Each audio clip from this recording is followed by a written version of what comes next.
Facebook. Nous sommes à 4 jours du premier tour du scrutin municipal. Rachida Dati et Anne Hidalgo dans un mouchoir de poche à Paris. Conclusion de notre sondage exclusif BVA Orange pour Europe 1. Dans le trio de tête, 25% des intentions de vote pour la candidate Les Républicains qui devance d'une courte tête l'actuelle maire de Paris, 24%. Agnès Buzyn, légèrement en retrait, 19%. David Béliard, le candidat écologiste qui recueille 12%. Cédric Villani, 7%, avec des disparités évidemment selon les arrondissements.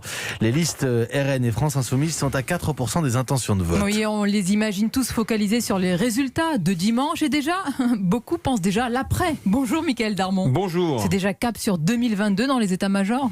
Et oui, les grandes manœuvres ont commencé effectivement pour 2022. Alors à droite, on prépare l'entrée en piste de François Baroin, le président de l'Association des maires de France, sûrement réélu à 3, prépare, je peux vous dire, un grand discours le 4 avril lors d'un conseil national des Républicains pour annoncer la résurrection de la droite après les municipales. Mais lui, Baroin, en avril, se découvrira juste d'un fil parce que ce sera juste un signal de plus vers 2022 et le suspense continue sur sa décision d'être candidat.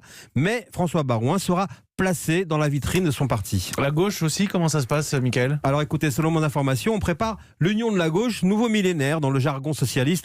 On appelle ça un dépassement du PS. Bon, en clair, il s'agit d'une plateforme pour intégrer socialistes et écologistes.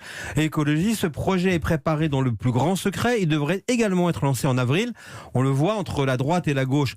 Pas de programme commun, bien sûr, mais un problème commun. Comment et avec qui casser le match Le Pen-Macron ? C'était l'éclairage politique de Mickaël Darmon.